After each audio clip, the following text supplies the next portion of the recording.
Nós não deveríamos ler todos os livros da mesma forma. Acredito que todas as pessoas que gostam de estudar, que gostam de ler, já se depararam sobre o problema de como categorizar as próprias leituras. Então, como eu já passei por isso e sei que muitas pessoas passam, trouxe aqui A Vida Intelectual do Padre Sertilhange, que ele fala de 4 tipos de leitura. Às vezes a gente faz isso de forma intuitiva, mas eu quero falar porque eu acho que isso pode ser bastante útil para você distinguir as suas leituras aí e como fazê-las, né? Porque a gente não deve ler um livro da mesma forma que a gente lê outro. Existem categorias para cada um, né? E eles são diferentes na dinâmica da nossa vida e com objetivos diferentes, né? Geralmente é isso que acontece. Então você está lendo um livro de literatura e você lê de forma diferente do que você lê um livro de vamos supor que você usa para o trabalho. Mas enfim, quais são os 4 tipos de leitura que o Padre Sertilhange faz aqui, a distinção? Vamos lá, vou comentar sobre um pouco de cada um, sobre o que ele comenta também e dar alguns pareceres e algumas dicas que ele mesmo dá para nós. Então, para ser ainda mais preciso, distingo 4 espécies de leituras. Lê-se para se formar e se tornar alguém. Lê-se em vista de uma tarefa. Lê-se a fim de se exercitar para o trabalho e para o bem. Lê-se para se distrair. Então ele fala aqui, ó, há leituras de fundo, que seria o primeiro, né? Se formar e se tornar alguém. Leituras de ocasião, em vista de uma tarefa. Lê-se a fim de, leituras de estímulo. Lê-se a fim de se exercitar para o trabalho e para o bem. E leituras de repouso, que é para se distrair. Então ele dá essas quatro maneiras de ler, né? 4 tipos de leitura. E a gente vai falar sobre um pouquinho de cada um. Leituras de fundo são aquelas leituras mais densas. Então se você pegar essa prateleira aqui, que está aqui para baixo também, são leituras que eu uso, que eu acho que são leituras de fundo. E aqui também, né? Que aqui está toda a obra de Platão e Aristóteles. Quando eu for ler isso, eu não posso ler correndo, porque eu preciso entender e deixar aquilo penetrar na minha vida de modo profundo mesmo. Porque são leituras que são formativas, que eu não quero tirar apenas uma informação daquilo ali e usá-las de modo prático, mas sim deixar que aquilo faça parte do meu ser, vamos dizer assim, e eu testar essas leituras na realidade. Então, o padre Sertilhange fala que essas leituras elas devem ser antes acreditadas que criticadas. Tem um tem um autor que agora eu não me lembro o nome, mas que eu aprendi com o professor Olavo de Carvalho, que fala assim que eu acredito tudo enquanto eu leio, né? Tudo que eu leio eu acredito.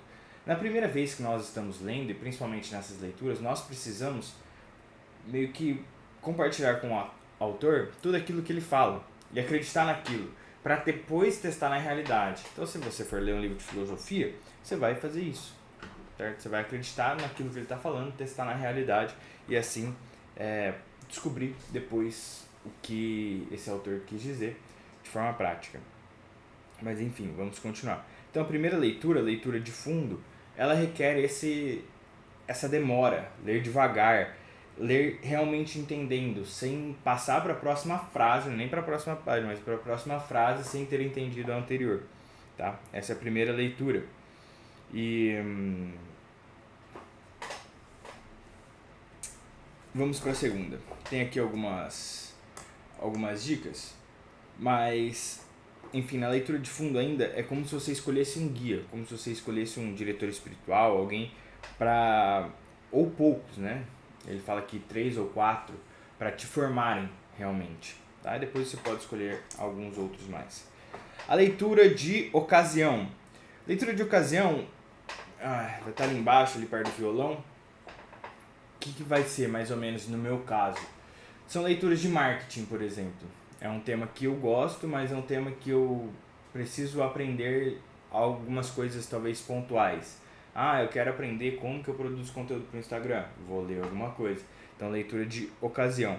ler sem vista de uma tarefa. Então, se eu quero talvez melhorar meus vídeos no YouTube, vou ler como criar roteiros, vou ler como falar melhor com a câmera, vou fazer algo do tipo. São leituras que suprem uma tarefa que eu preciso fazer, eu aprendo aquilo ali e, enfim, passo para frente. Leituras de estímulo ou de edificação, que é a terceira leitura.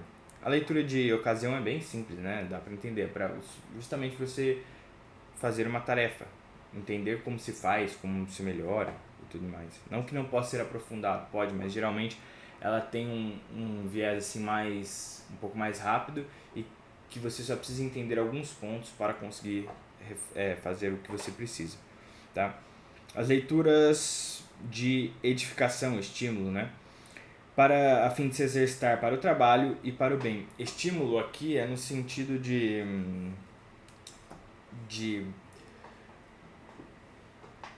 te tirar de situações ruins, não tirar situações ruins, de momentos ruins da sua vida em que talvez você esteja com dificuldade para pensar nas coisas, que você esteja indeciso e tudo mais. Leituras que realmente te estimulem a ser uma pessoa melhor, a fazer as coisas melhor. Por exemplo, um livro que está aqui, ó. Nossa, é difícil apontar. Esse aqui, ó. Chama A Educação da Vontade. É uma leitura de estímulo para mim. Tende a me deixar mais corajoso para agir diante de algumas coisas, tá? Então, essa é a terceira leitura. E a quarta é a leitura de repouso. Leitura de repouso talvez seja... Aqui eu enquadraria as literaturas, que são leituras mais simples entre aspas, né? Mas que eu não tenho tanto interesse além da história que me está sendo contada, da história que eu estou aprendendo, da história que eu estou captando. Então, lê-se para se distrair. O objetivo principal que ele fala aqui é a alegria. Então, eu sempre tento, da literatura, ler algum livro que eu pegue ali, comece e goste do livro, que a história realmente me interesse. Porque eu quero não me distrair. Eu não sei se eu concordo tanto com essa leitura, né? Mas quem sou eu? Não é algo que eu use muito. Mas como repouso, assim, para me distrair, eu faço algumas outras coisas. Mas são leituras mais tranquilas, vamos dizer. Seria mais ou menos dessa forma que eu usaria. Leituras que realmente me alegram. Eu acho que nesse ponto eu concordo. Leituras que me fazem bem e que não é maçante. Tipo, às vezes eu pego isso aqui e eu tava lendo e, pô, ficou maçante, mas eu ainda insisto e continuo porque é uma leitura de fundo, leitura de ocasião aqui pra mim. Tá ali no meio dos dois. Mas de ocasião, na verdade. Mas essas leituras de repouso eu faço e uso para ficar tranquilo, para relaxar. Enfim, é isso. E você pode ver que muitas vezes essas leituras elas surgem de forma intuitiva. Que essas leituras, quando você tem uma tarefa e tem o costume de ler, você vai justamente pegar livros que supram a sua necessidade. Então muitas vezes a gente faz isso de forma intuitiva, né? Então, vou ler aqui para resolver um problema. Ok, leitura de ocasião. Leitura de fundo, quero que alguma coisa que forme meu espírito mesmo, que forme o meu pensamento. Então, leitura de fundo, que geralmente são leituras que são mais maçantes, assim, né? E leituras de estímulo. Pô, tô precisando aqui melhorar, praticar melhor a minha religião, vou ler alguma coisa do tipo. E repouso, enfim. E agora eu quero falar, de modo geral, pra gente, alguns conselhos que o Padre Sertilhante dá aqui pra gente, para que a gente consiga melhorar a nossa leitura, tá? Ele fala aqui, essas questões de atitude têm muita importância, porque você não deve ler da mesma forma cada um dos tipos, né? Tem muita importância, pois consultar da mesma maneira que se estuda, ou seja, uma leitura de ocasião, é diferente de uma leitura de fundo. É perda de tempo.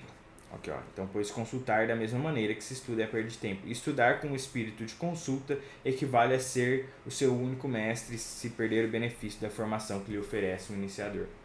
Tá? Então, você deixa de consumir, deixa de utilizar o que é bom para você nas leituras de fundo. Ó, quem lê para fazer um trabalho tem o espírito dominado pelo que pretende realizar. Não mergulha no rio, tira a água dele. Fica nas suas margens, guarda a liberdade de movimento, reforça sua ideia própria com o que retira dele. Ou seja, quem lê para fazer um trabalho não se aprofunda no negócio. A gente já falou disso, né? Esse é um negócio pontual. Quanto às leituras de estímulo, cada um, a escolha, além das regras gerais, deve levar em conta a experiência de cada um. Essa leitura de estímulo, ela pode ser muito diferente para mim, porque pode envolver a minha religião, pode envolver a forma como eu vejo o mundo, as formas como eu me estimulo. Isso pode variar muito de pessoa para pessoa, tá? Assim como todas as outras leituras, eu acho que elas variam de pessoa para pessoa, e você precisa saber interpretar como que tentar, ao ler, tentar encaixar onde que está essa leitura, né? Dentro desses 4 tipos, vamos dizer assim. E o que ele fala, daí último ponto, né? Que quando se trata de descansar, a importância da escolha parece bem menor, e de fato é, né? Que é a leitura de repouso. E de fato relativamente. Mas não pense que é indiferente distrair-se nisto ou aquilo, quando o objetivo é restabelecer as condições adequadas ao que constitui sua razão de ser.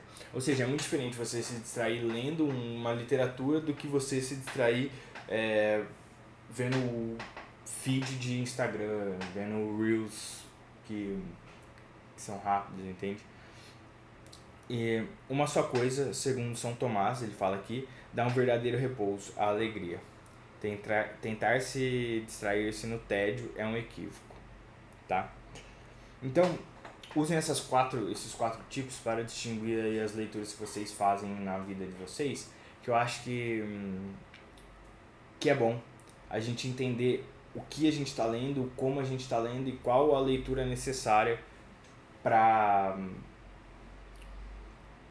como ler, na verdade, né? Como fazer a leitura, dependendo do tipo que se está lendo, porque uma coisa é diferente da outra. Algumas necessitam de mais profundidade, outras são mais superficiais, e enfim, qualquer coisa, se você tiver alguma dúvida, você pode voltar aí no vídeo. É isso, até amanhã, um grande abraço, valeu, tchau.